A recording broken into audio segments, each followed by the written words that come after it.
Welcome, everybody. I want to maximize Dr. Cleveland's time on the stage. I just want to acknowledge to you that this is being recorded. It is an honor for me to introduce our colleague, Dr. Sandra Cleveland. She's a seasoned nursing educator, researcher, and national and international presenter with over 30 years of experience in clinical practice, nursing leadership, and graduate education. She teaches for and is the program director for the BSN to Doctor of Nursing Practice, DNP program, and she specializes in project development, curriculum design, and online learning innovation. Dr. Cleveland is recognized for her expertise in gamification, AI-enhanced instruction, and student engagement strategies, and she has shared her work at national and international conferences. A certified chat GPT expert and prompt engineer, she blends technology and creativity to enrich learning experiences. She is also the author of multiple Amazon #1 bestsellers, including Shred, Removing the Layers to Find Your True Purpose, and Girl, Get in the Game. And she's a dedicated community leader, drawing inspiration from her faith and a deep commitment to purpose-driven work. Dr. Cleveland's talk today is titled AI in Academia, the Generative AI Revolution. Dr. Cleveland, welcome. Thank you so much, Reiner. And my apologies, I'm hoping my audio is going okay. Is it going in and out? Are you guys okay? All right, so my name is Dr. Sandra Cleveland. It's a pleasure to meet all of you, and I thank you so much for joining today. I first want to thank John and Dr. Count and the FDI committee for even considering me for this. I think it's a great opportunity for us as faculty and administrators just to get together. And so I really wanted to talk about AI in academia. And for those of you who kind of know me, I like playing with tech, but my role is being the tech wannabe person. And so what that means is I am usually the bridge for those who are really hesitant to do technology to at least going to the next stage, which is trying the technology. So you often will see me in those categories. And so I wanted to kind of take it from that framework. We're going to talk a little bit from the history. And so I'm going to be kind of the bridge between the awesome presentations that Dr. Saltzman and Dr. Self gave previously. And then I believe Dr. Getsky and Lacey Hesselman will be doing a future one. So I'm kind of going to be a little bit of a bridge between that right now. So if you'll allow me to do that, let's get going. Okay. And so we're going to be just looking at how AI even developed in the first place. And we're going to be talking a little bit about applications based on the time frame that we have here. I'm going to limit the talk in terms of that component, but we also will have the session that John, you can speak to at the end, that we're going to just have an open session. So that will be more opportunity for us to talk at that point in time. And then we're going to be looking at some of the boundaries. And yeah, we've talked about some of this before, but I want you to think about it in your role as you're living it, the experience right now. Of course, we can't go and talk about AI unless we talk a little bit about ethics. So we're going to touch base on that too. Okay. And so let me move my stuff out the way because I got about 10 million things. So let's talk a little history on the introduction to AI, right? And so we've talked about some of this previously, that artificial intelligence is basically, the whole bottom line is looking at, can a machine do a human function, human task? That's really the bottom line. And so when I talk to folks out there about AI, I essentially equate it to, do you guys remember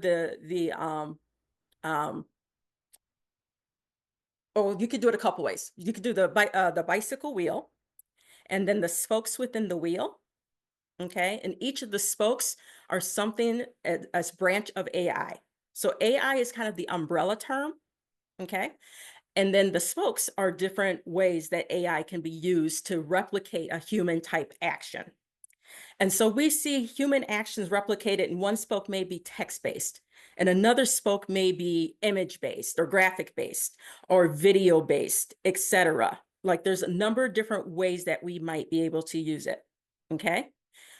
So when we are looking at that, that's what we're looking at in terms of artificial intelligence. And it was coined back in 56.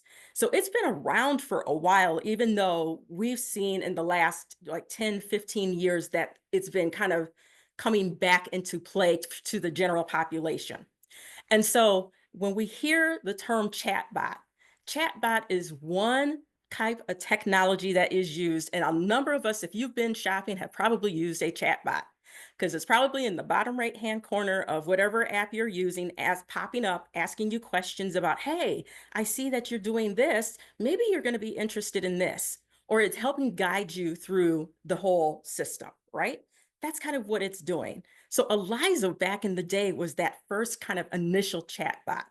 And the reason I still wanted to bring that up, I know it was previously spoke about before, but part of the talk is how do we incorporate some of this stuff within healthcare environment, education environment, whatever area arena that you're talking about. And so Eliza was actually kind of like the first little chatbot that was talking from a doctor perspective. That's where they were kind of really initially coming from. Okay. And the other thing that is listed on here is Unimate. And so Unimate was basically another thing that was out there. It's one of the original robots that was the one-armed robot that was used back in the day. That was kind of the advent to robotics in terms of some of the things that were going on with it. Okay. And robotics was taking taking a leap from manufacturing to more advanced stages with it. Okay. One of the things I want to say during this presentation is that um, when we are talking about stuff, if you have questions, don't hesitate to pop it up in the chat. Don't hesitate to come off mute. This is, for me, it's a more casual conversation, and I really honestly want it to be. Okay. And so Turing is one of the kind of key folks back in the day that was looking at the AI, artificial intelligence, okay?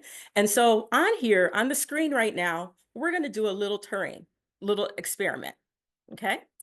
Super simple, nothing hard. This is the hardest quiz I promise you for the day, and it's not hard at all, right? So you see two responses to a question. One is from a human, one is from AI. Your job is to guess which is which. So the first one is, the question is, what's your favorite book and why? The left choice A, I'd have to say Pride and Prejudice. Jane Austen's wit and social insights still resonate today. Plus Mr. Darcy, iconic. B, many people enjoy Pride and Prejudice for its themes of class, love, and societal norms. Pop in the chat, A or B. Which one is human? Which one is AI?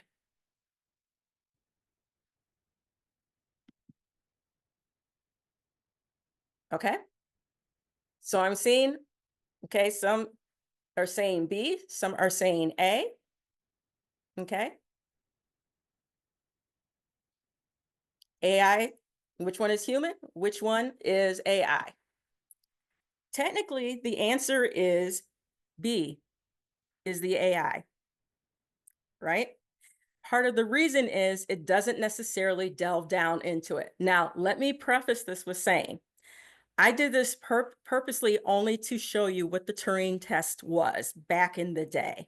So the Turing test back in the day was literally them sitting behind a screen, and the person who's sitting there, okay, it could be you or me, we're sitting in front of a screen, and on the other side of the screen, a person was sharing two different statements similar to this. And the people had to identify which of the two statements was computer-based and which one was person-based. So we just essentially did a Turing test, okay? I just wanted you to understand that because we have seen if you are using AI and ChatGPT and some of those different Perplexity or Claude or some of those things right now, it's advanced in terms of where it has come from even just a couple of years ago to now, okay?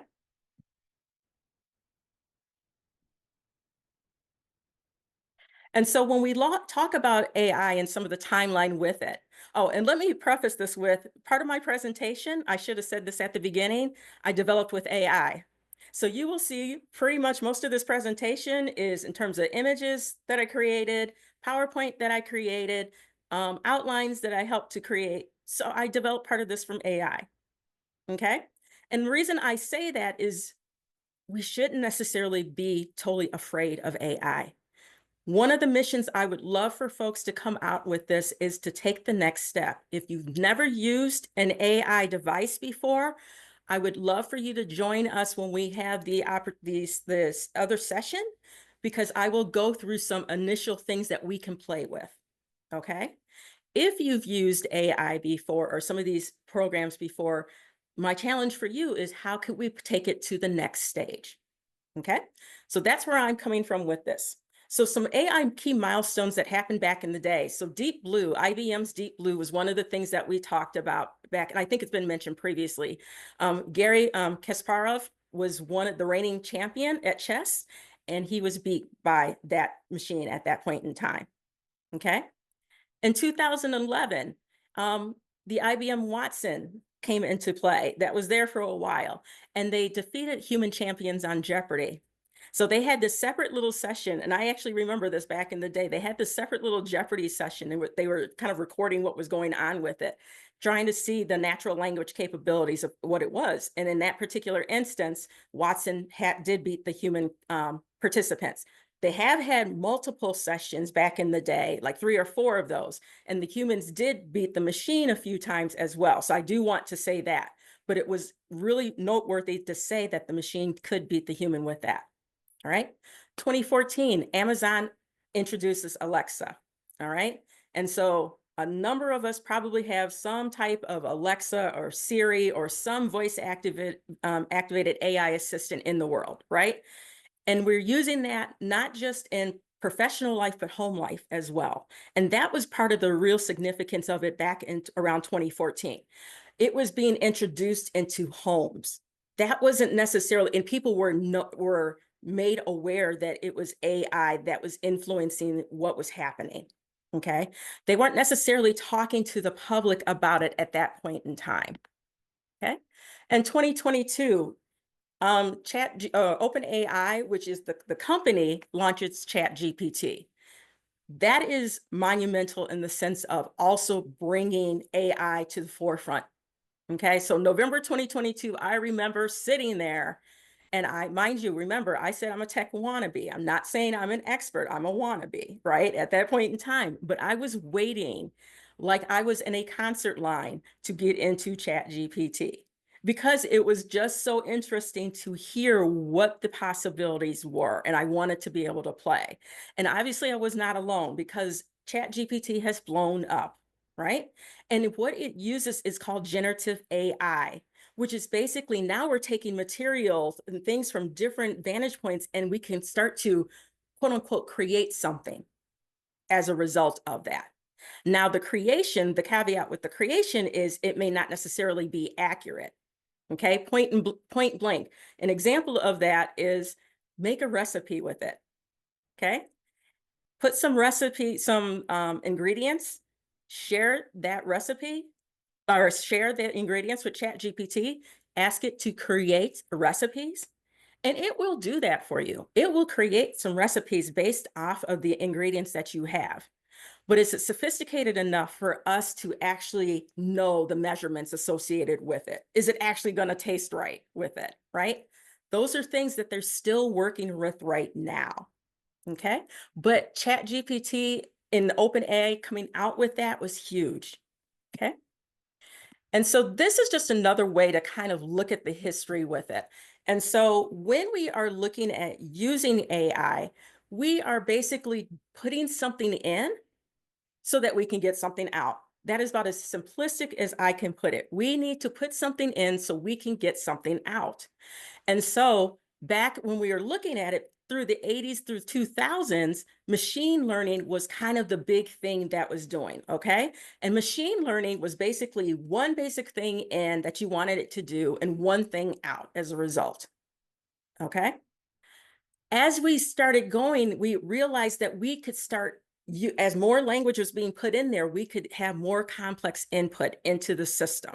And so around 2010 to 2017, 2018, give or take, we started merging from the machine learning over to the deep learning aspects of it a little bit more. And so now we could put more things in there. So it wasn't just a one-line command that we basically put in. Now we could give it 2 or 3 things, and it could extract those things, put it in there and give us still a basic, simple output as a result of that. Okay. Fast forward to 2018 up to present day. And now we're moved towards large language models and Gen AI, generative AI. All right. Large language model is just what it indicates. And I know it's been talked about before. I'm just going to keep it simple with my explanations though. Bottom line is they have dumped a lot of language, and they've been doing this for years behind the scene, you guys. We just got access more to it recently. Okay. But they've been doing this for a number of years, where they have been, quote unquote, training using the language that they have found through the internet, et cetera, to help create a text-based or image-based or video-based, for example, outputs. Okay. And these outputs, because we have a larger language base, because we are able to put more complex input into it, i.e., we can put a whole bunch of, ask it to do a number of things, right? So we can have more complex output as a result of that.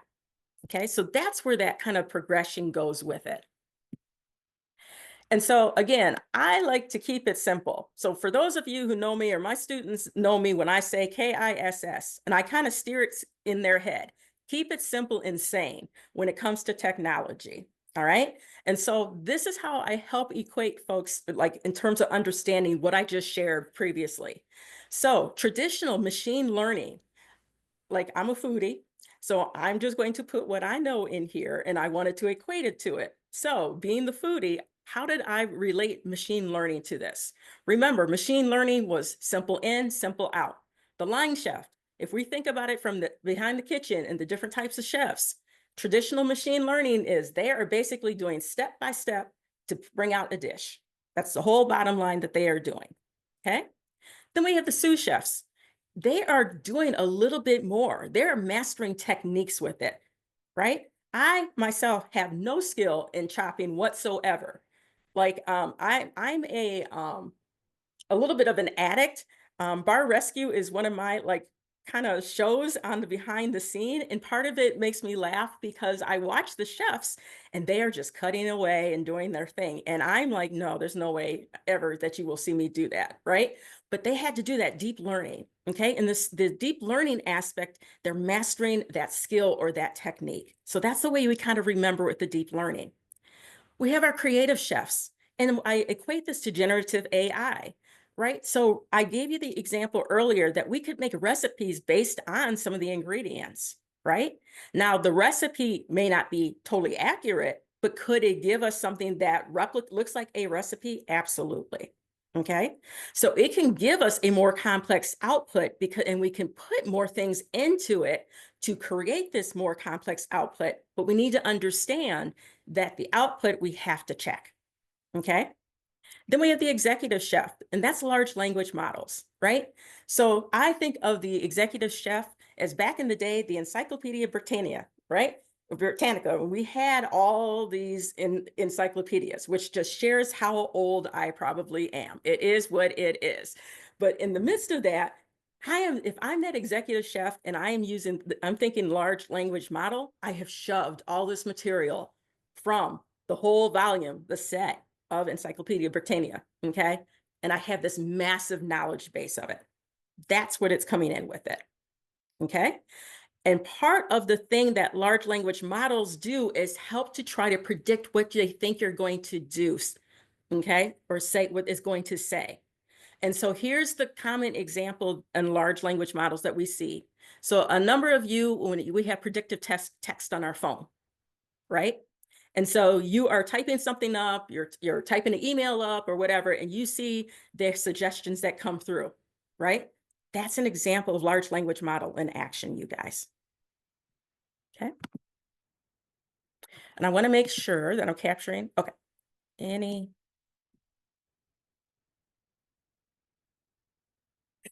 yeah, I'm hungry too. Food is always in my world. All right, so AI, when we're talking about it, we want to also look at it from an academic standpoint. Okay, so the first part was just kind of AI in general, but I wanted us to look at like our history too. Where's this coming from our take?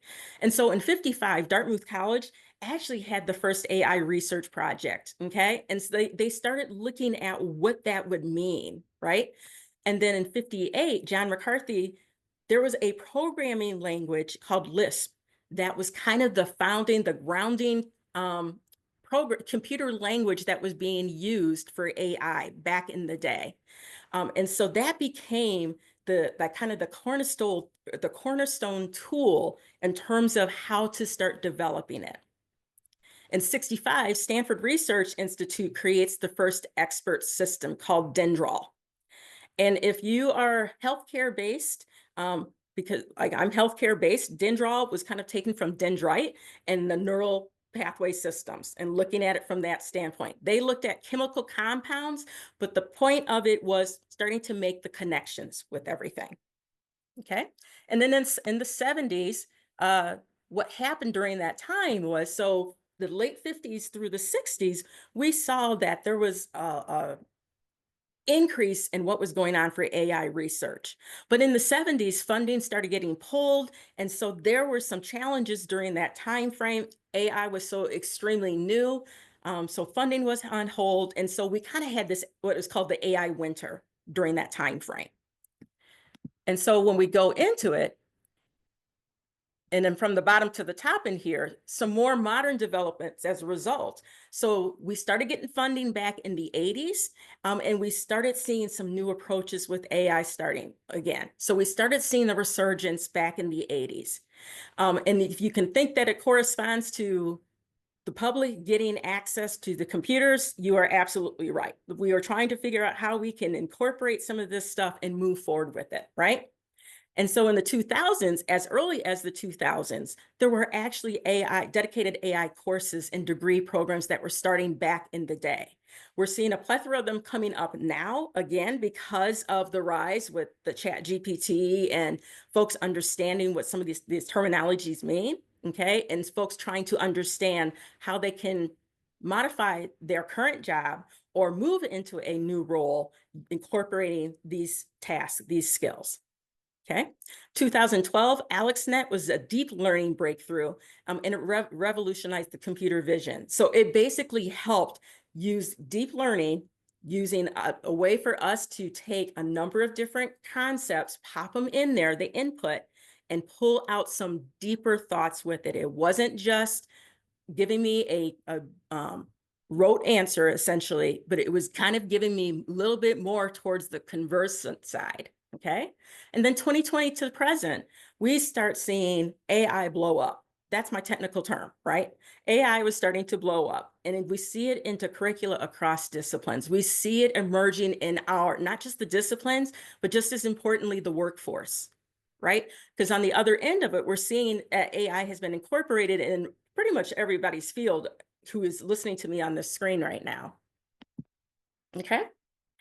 And so when we think of real world applications, very like basic in terms of that content creation, we can draft different things. So AI again can be text-based, it can be image-based, it can be a number of different aspects, but we can develop different things in terms of content creation. I put articles, I put social posts, I put emails, but think about things that you might develop in the process of your day, okay? So there's things that you could do to content creation. We can do it from a data analysis aspect. And so the data analysis aspect is rising more in here. So one simple example is called sentiment analysis. Sentiment analysis. And if you've ever taken a survey on Google about your experience in buying or shopping, you have been part of sentiment analysis. And what that basically means is the machine is able to extract, based on the categories you derive, essentially what things were good stated by the customers, what things were neutral stated by the customers, and what things were bad stated by the customers. And depending on how you put your command in there, which is called a prompt, it will help organize that data so you can get a aggregate answer. Okay. Now, we definitely can take data analysis way further than that. We have the capability of creating code. We have the capability of doing a number of things, analyzing like your research data, for instance. You could get an initial feedback from that just to get yourself an idea. but the simplistic example is sentiment analysis. And then ideation, which is where a lot of us start with. Ideation it's a great point to get you brainstorming about ideas. Okay. So when you're thinking about things in your world of teaching or administration, and you're thinking about where do I need to start there, right? I have an idea. This is what I am thinking. Can you provide me 3 or 4 areas that I might use this? That's essentially a basic prompt, you guys. And you use that to help brainstorm and generate concepts, and I'll go along with that. Okay. And of course, we can help use it for learning and explaining concepts and things like creating study guides and things like that. Okay. So there are this is kind of a quick screen showing some applications that we're able to use with that. Okay. Are there questions about anything right now? Is everybody good before I keep going? Comments? Okay. Going once, going twice. All right, we're rocking with this one. So one of the things that I kind of wanted to be careful, because I know the next presentation is going to, and next month, we'll probably dive in more into some of the teaching strategies with this. But I wanted us to start thinking behind the scene about some of the things that we create and how generative AI might be used to help us create some of this stuff. Okay. And so one of the things that I think all of us are comfortable with is Bloom's taxonomy.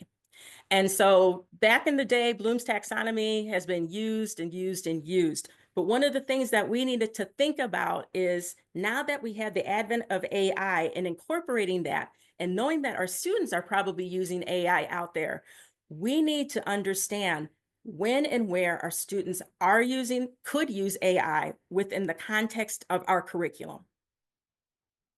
Okay? We need to understand how we can leverage AI, right? There's going to be times that we may not want to have them use AI at all, but there's times that it's okay for them to use AI, right?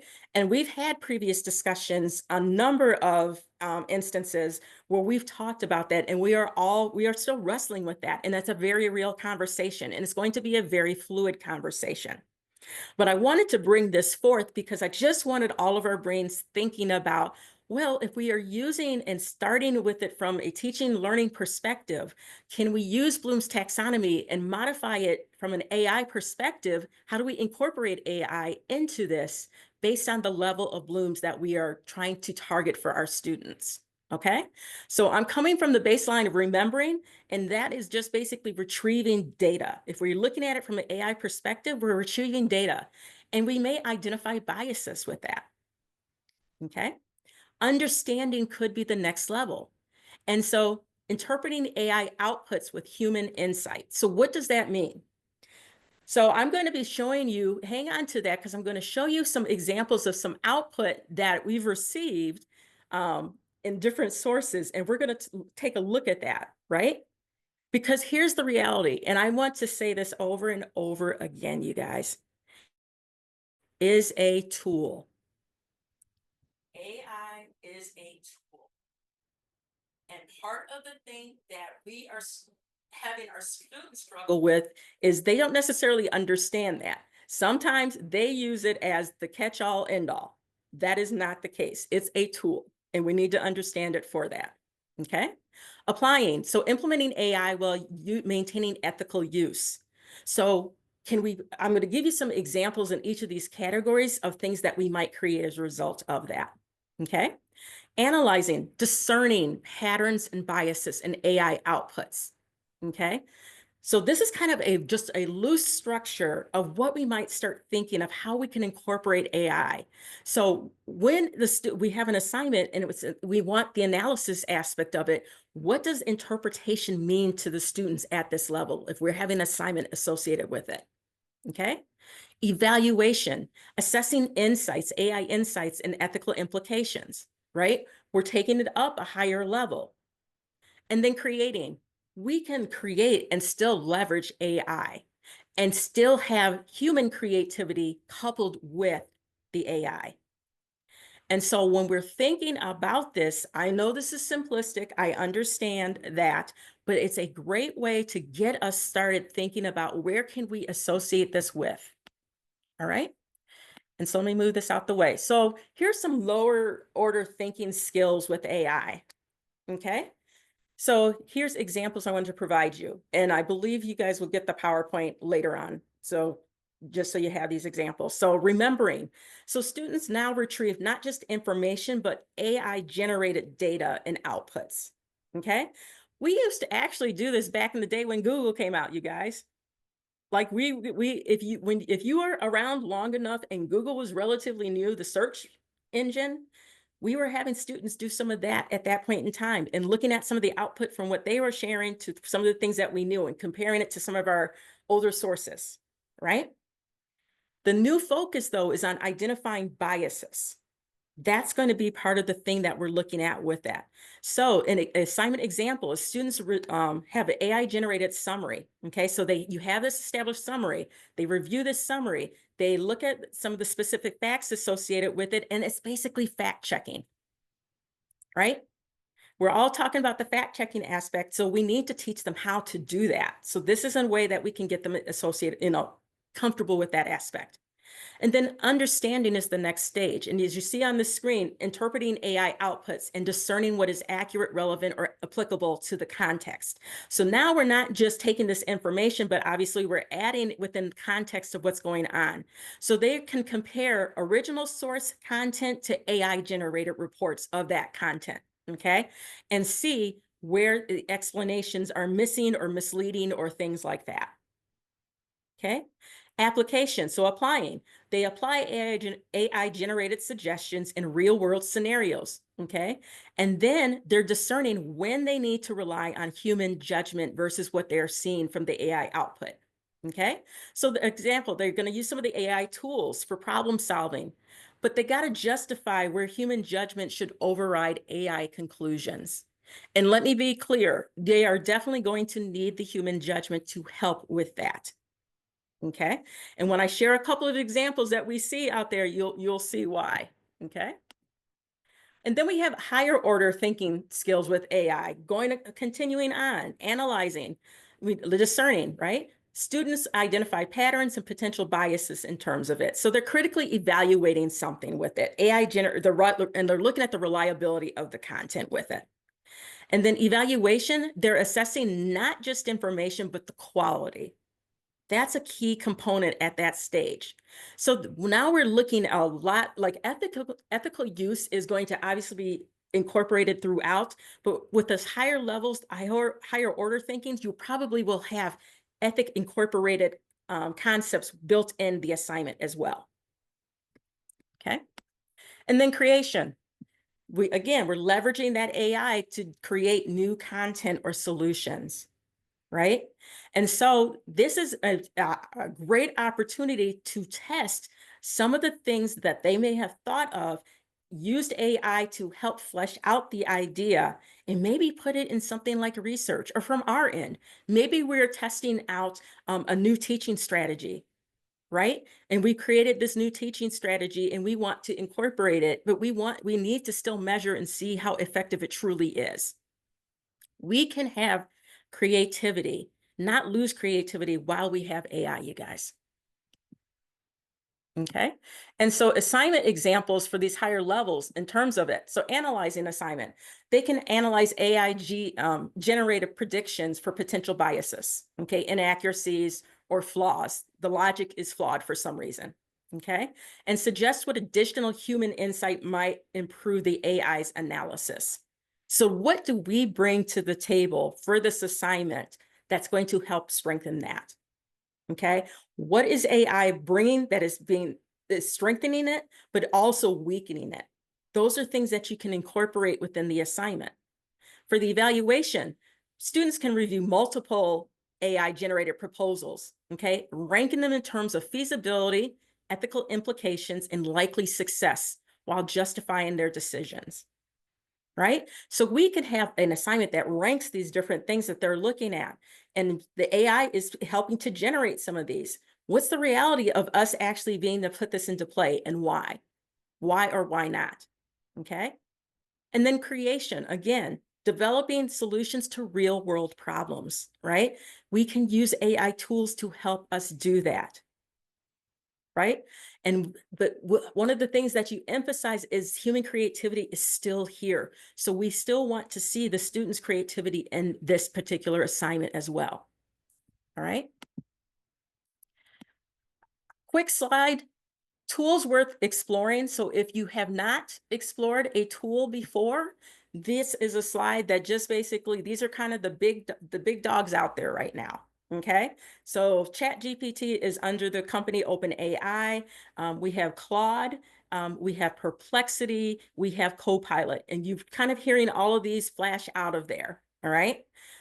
They're all have a slightly different emphasis, but from the standpoint of if I'm getting on and trying to use some of these tools, you can use them for these things, okay? Some of the things, the prompts that we're talking about, okay, and be okay with it. But Claude is technically known for more analysis-based content.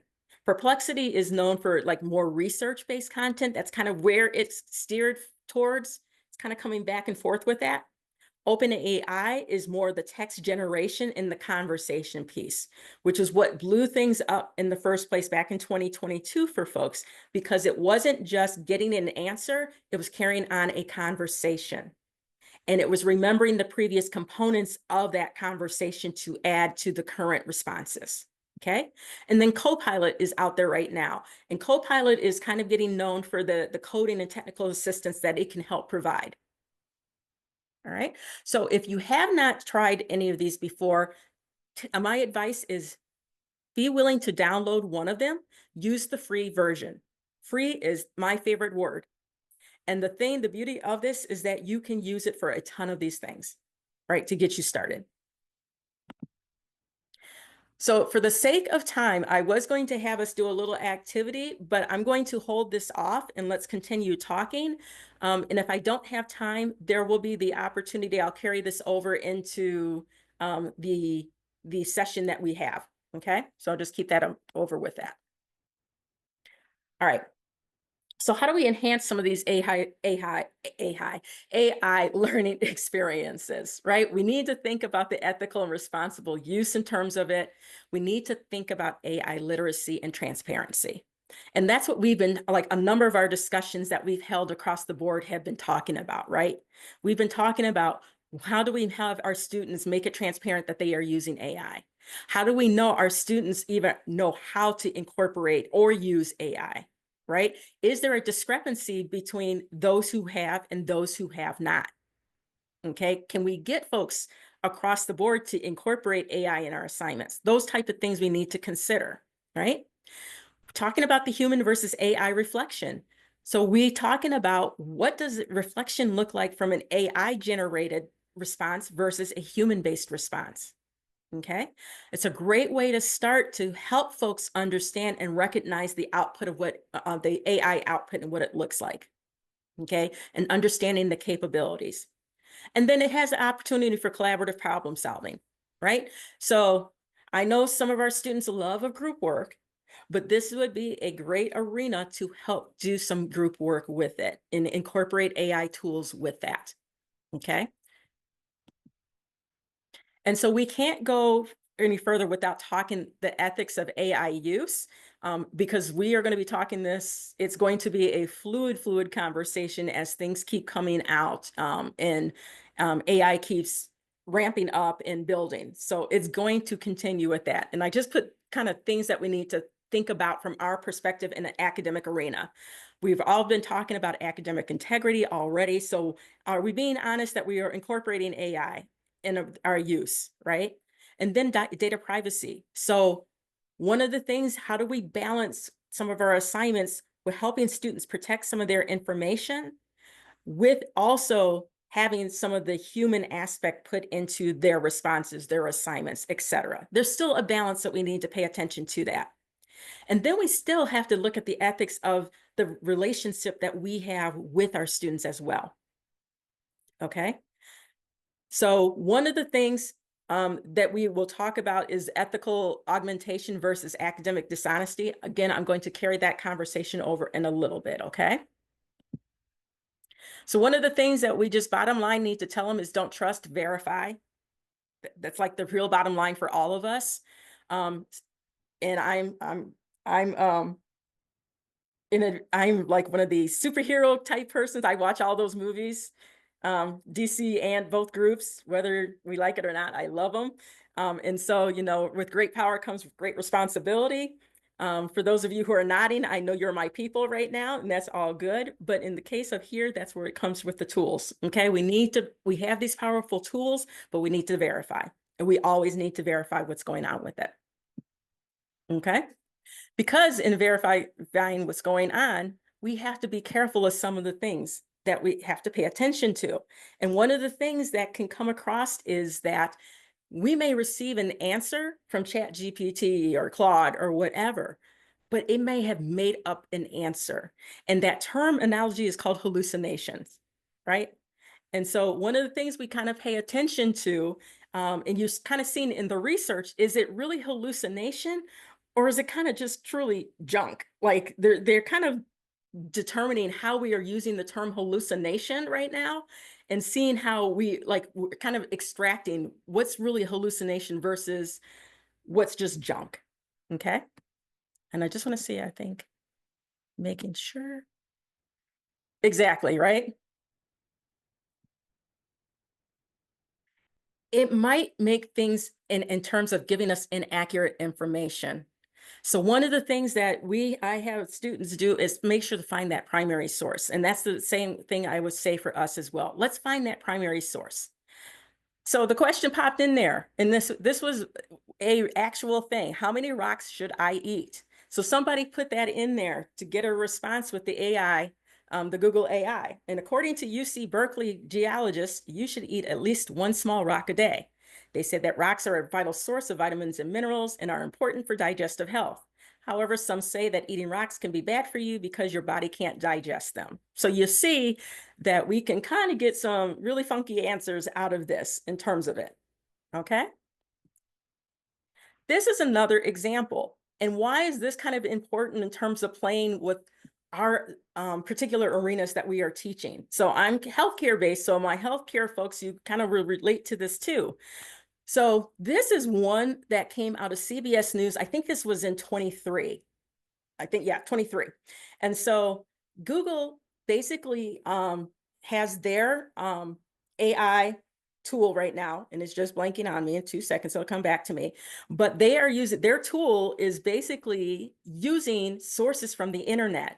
And one of the main sources that they are using right now is Reddit. Okay, so if you are familiar with Reddit, you guys, Reddit is basically kind of, I call it Nerd Central, and I'm one of those on there. So like just being real, and what they have is essentially communities, and they talk about a whole bunch of various different things on there, which is great in terms of a community setting within itself. But when you are training large language models off of this information, it becomes a little dicey in terms of it. Because think about it. If you are in some type of community, no matter if it's Reddit or Facebook or whatever, we all have our own languages. And we bring in things such as our terms, right? Our abbreviations and things like that, our slang. AI is not necessarily able to discern that that is slang, okay, and discern that there is conversation with that, right? And so it may not necessarily be accurate. The other thing that we're seeing in here is that this is, you see over on the right-hand side, The Guardian. This was an actual article in there. And let me move this out the way. Here, give me just a second, guys. So in The Guardian, this was a book that was created for mushroom pickers. And so if you were foraging mushrooms, this book was 100% AI generated, you guys. And so when they generated this book, they had a lot, they didn't proofread it, they didn't do anything necessarily with it. It basically generated the response based off the language that they could pull out with it.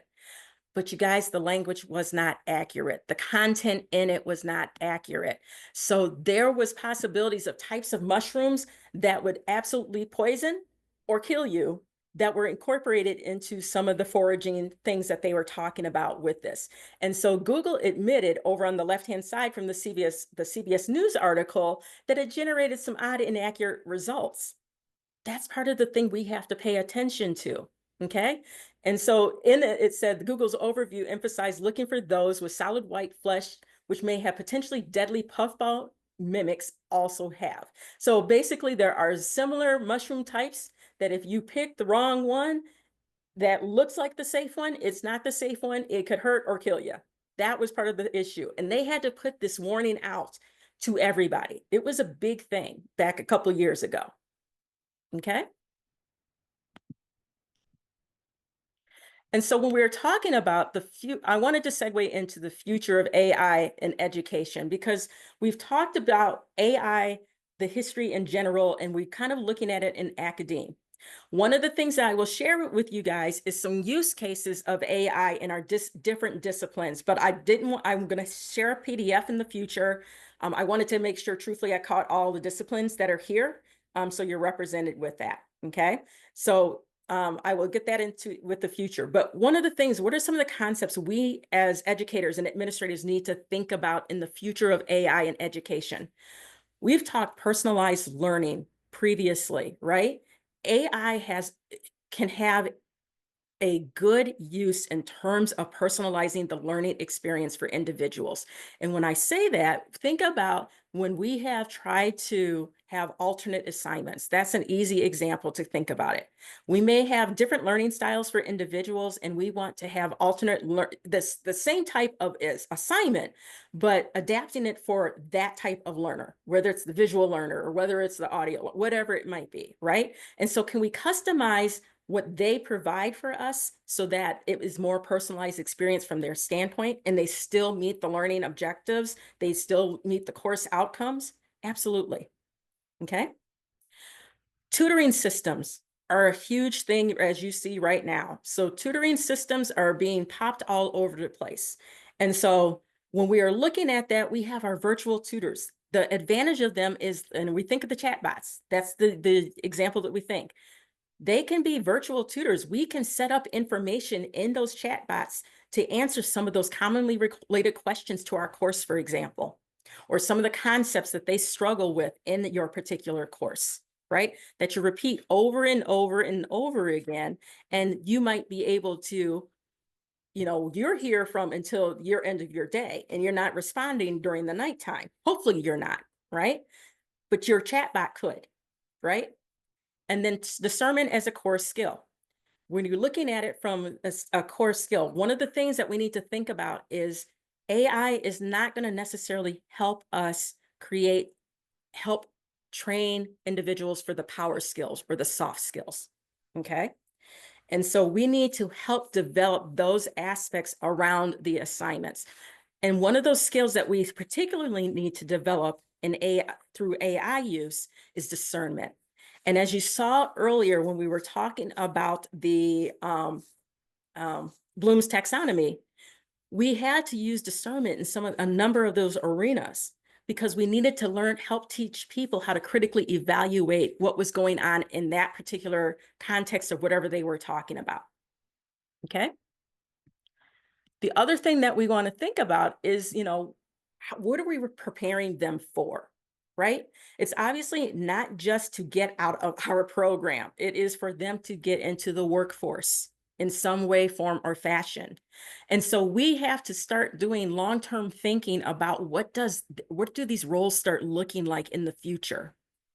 What are we seeing out there in the industries that we serve that start incorporating AI? Where can we start helping our students develop some of the skills in AI so that they can be prepared when they go, right?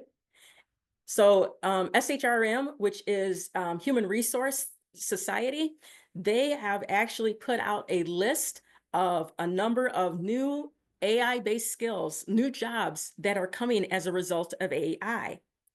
And so one of the things I challenge you with is to go take a look at some of the things, start looking at some of the job descriptions. And that's one of the easy things I tell my students. Take a look at the job description.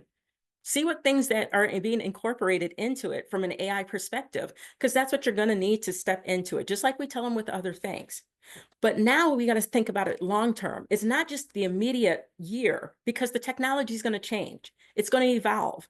So we need to teach them how to evolve with the technology as well. How do we help them evolve their skills so they know that it's not just from the point of spitting out information, but can we help them develop so that they can help predict things that are going on in their industry and use it from that standpoint for good? Okay. Can we use it to help them hone in on their future career or careers? Absolutely. Okay. And then I think I'm winding down in terms of it. So this is one of the things in terms of the AI is I wanted to talk about the concept of AI versus AGI. An AGI is generalized, it just lost my train of thought, is generalized intelligence, okay? That's the difference, what's going on with it. So one of the things we always talk about with AI right now, and all of us have said it at some point, the AI is great with spitting out content, but it may not understand context all the way through. And it may not have thoughts or feelings or things like that associated with it. Well, that is what they are working on right now. And so what they are predicting in the future is that folks are moving from not just AI, but they are moving towards AGI-based machinery. Okay, so that is trying to move from specific intelligence where AI, remember, we are putting in a task and we're getting one output or maybe multiple outputs, but it's still within kind of a context, right? To more broad intelligence. So AI is the specialist, AGI is more of the generalist, okay? Think about it that way. And a good example of that we're seeing out there right now is chatbots versus agents. All right. So back in the day, when I say that like it's so long ago, as in probably 2 or 3 weeks ago, like seriously being funny with it. But chatbots we see that that's a huge thing that's out there right now. And we use chatbots all the time. We see them across the board in academia and every other industry essentially. But chatbots is basically what you put in is what you get out. So we need to have the human input, put in the information, and the chat bot essentially spits out that information, you guys. That's what they're essentially doing. So when you are on your shopping site or whatever, or asking assistance through, whatever, insurance company or whatever it might be, they have already identified their frequently asked questions most likely and popped them into their chat bot. And based on some words, they're predicting what they think you want and help with, and they are basically trying to give you possibilities of answers. The term you are hearing emerge now are agents, and that is different from the chat bots, okay? Now, agents are basically taking us to the next stage where it's not only stuff that we input in there, but it's generating other stuff as a result of what we put in there and some of the things that they get in terms of, say, it's the customers that are asking questions. They're starting to generate other answers as a result. That's where it's starting to go right now. So we're looking at more complex reasoning. We're looking at more spontaneous problem solving and more emotional intelligence, which is the things that we've said all along AI has been lacking. Okay. So when we're thinking about that, we need, from academia standpoint, to look at what is going on in some of these trends right now so that we can, one, understand from our perspective how these trends might be used in teaching and learning opportunities, but also looking at it and how we extend it from our world into, quote unquote, the real world for them. Okay. Some references. I shared this just as, as general information associated with it, because we want to look at AI strategies, okay, whether they're basic or how do we build on that. Okay. And this will be the discussion question, because I think we're at our time point, and that we'll share a little bit later.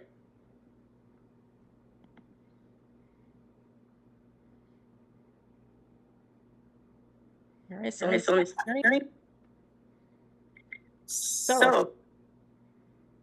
think I took a lot of that time there. So my apologies, but are there any questions or thoughts? I'm sure I speak for all of us. Thank you. That was fascinating, high energy, informative, just an excellent talk. Before I know people are going to start wandering off to the next meeting, I want to make sure I say this. There will be a table talk on April 3rd that Dr. Cleveland will run for us called Let's Chat. What do you think about generative AI and its impact on education? You'll get an invitation. Those are at 11 Central, April 3rd. And then the next FDI talk is May 8th. And it's Designing Authentic Assignment Strategies to Mitigate AI Misuse by Lacey Castleman and the ID team. So if any of you have questions, I'll monitor the chat room until we're done. Thank you so much, Dr. Cleveland. That was great.